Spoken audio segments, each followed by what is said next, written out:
Dans cette nouvelle vidéo, je vais te montrer comment télécharger Digifly sur Android et iOS, comment appairer ton Digi R3, l'activer et faire les premiers réglages pour effectuer ton premier vol. Cette vidéo est la suite de ma vidéo sur le unboxing du Digi R3, d'ailleurs je mets la fiche au-dessus et en description. Cette vidéo s'applique essentiellement à toute la gamme Digi et pas uniquement pour le modèle R3.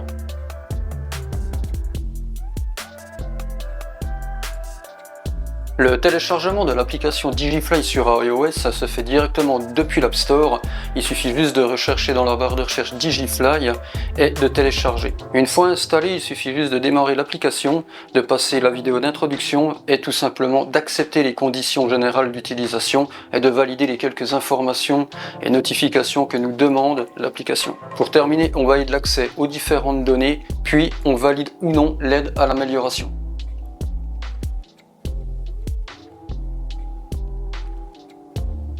Sur Android, c'est un peu différent car on ne trouve pas en fait l'application directement sur le Play Store. Donc pour pouvoir télécharger l'application, il suffit juste de taper Digifly dans son navigateur de téléphone et prendre le premier lien qui se présente. Il s'appellera Digifly Centre de téléchargement. Une fois qu'on est arrivé sur le site officiel de Digifly, il y a juste à cliquer sur télécharger le fichier APK et ça lancera le téléchargement. Pour ma part, vu que j'ai déjà Digifly installé sur mon téléphone, il me demande si je veux mettre à jour l'application. Donc je mets oui. Une fois l'installation terminée, il y a juste à lancer l'application.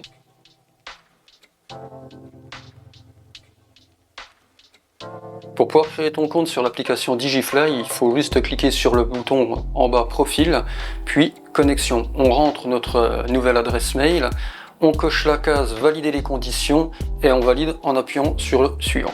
À la nouvelle page, on renseigne son mot de passe, on remplit le captcha et on valide.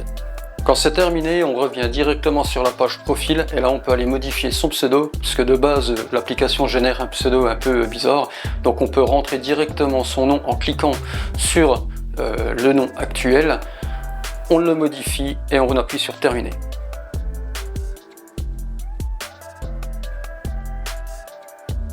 Quand on appuie sur guide de connexion, l'application nous affiche une liste de drones de la gamme Digi compatible. Pour ma part, je vais sélectionner le Digi R3 puisque c'est celui que je vais vouloir appairer aujourd'hui. Ensuite, un guide en 3 étapes qui est plutôt bien fait va nous montrer comment préparer notre radio et notre téléphone. Donc c'est parti, je prépare ma radio en vissant les sticks dessus, je mets mon téléphone et je branche avec le câble USB type C. Pour moi, tout est ok, je peux passer à l'étape 2. Pour allumer le drone, c'est comme la radio, il faut appuyer une fois puis une deuxième fois en restant appuyé sur le bouton de la batterie. Le drone va démarrer, biper, et si tout est ok, le drone va clignoter orange pour dire qu'il en attend d'appairage. Au bout de quelques secondes, la radio et le drone seront appairés et les LED qui clignotaient jaune avant seront vert fixe maintenant.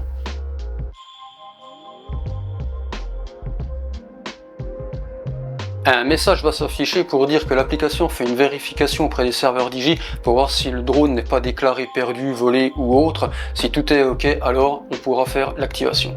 Là, on arrive à l'activation du drone, on appuie sur accepter et on attend que le message d'activation terminé s'affiche. Quand c'est fait, on a juste à cliquer sur ok.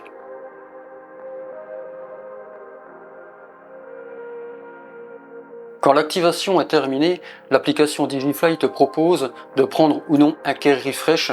C'est une assurance en fait pour ton drone. Si tu as commandé ton drone avec un Care Refresh chez un revendeur style Studio Sport, le drone disposera directement du service et donc cette étape normalement ne devrait pas s'afficher. Si tu souhaites prendre un Care Refresh, tu peux le faire directement depuis l'application. Ça prend à peu près 5 minutes.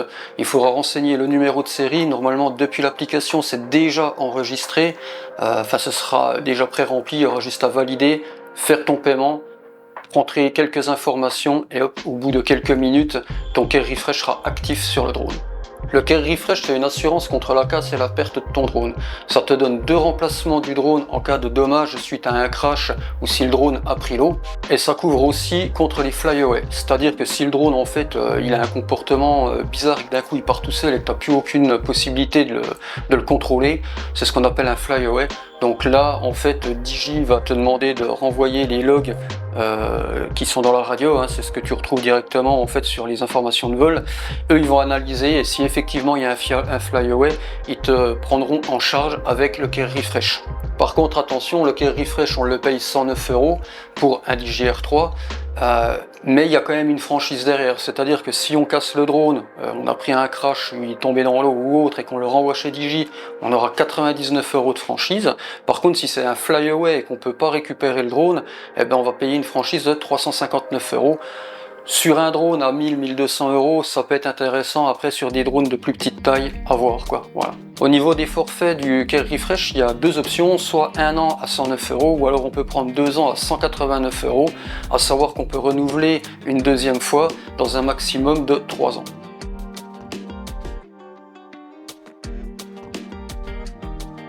Lors de la première mise en service, l'application va télécharger les dernières mises à jour disponibles pour le drone et la radio. L'installation de la mise à jour est assez longue, ça peut prendre entre 5 et 10 minutes à peu près. Le drone va redémarrer à plusieurs reprises pendant la mise à jour, donc il ne faut pas s'inquiéter. Quand le drone et la radio sont à jour, l'application proposera de mettre aussi à jour FlySafe. Alors, FlySafe, c'est une cartographie d'IV en fait qui contient toutes les no-fly zones. Pour faire simple, en fait, c'est toutes les zones interdites au vol ou avec une restriction d'altitude. C'est comme pour la mise à jour en fait de la radio et du drone, ça prend du temps, donc il faut juste patienter. Et une fois que c'est terminé, on va pouvoir passer à l'étape suivante qui est les réglages.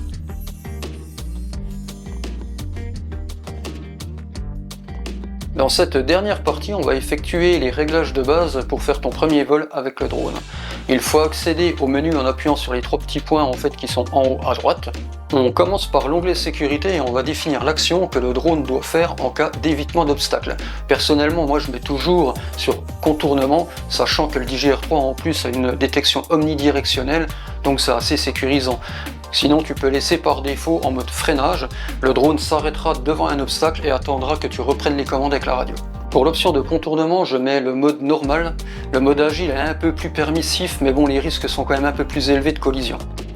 On va laisser cocher afficher la carte radar. En fait, c'est ce qui va permettre d'afficher sur la radio les obstacles, enfin là où se situent les obstacles par rapport au drone. Pour le RTH avancé, on va laisser sur optimal. Donc pour l'altitude du RTH, on va passer par contre la valeur à 30 mètres et en cas de RTH automatique, le drone va monter de 30 mètres supplémentaires par rapport à son altitude actuelle pour revenir au point de décollage. Moi perso, je règle cette fonction en fonction du lieu où je me situe. Je fais toujours en fait un check complet de l'environnement où va évoluer mon drone et je vais régler en fonction en fait des potentiels obstacles qu'il pourrait y avoir sur un RTH. Pour l'altitude max, on va laisser par défaut 120 mètres, puisqu'en France, de toute façon, la législation en catégorie ouverte, elle nous demande de ne pas dépasser 120 mètres. Pour la distance max, je vais laisser sans limite. Par contre, attention, la réglementation française impose en fait de faire du vol à vue en catégorie ouverte A1 et A3. Pour le reste, il n'y a pas besoin de modifier quoi que ce soit, on peut laisser comme c'est. Maintenant, on va passer à l'onglet contrôle.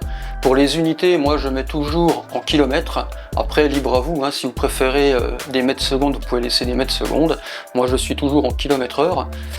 Dans les réglages du gain et de l'exposition, je vais juste changer la valeur du mode cinéma. J'aime bien quand c'est un peu plus smooth, donc je vais descendre à 10 km/h.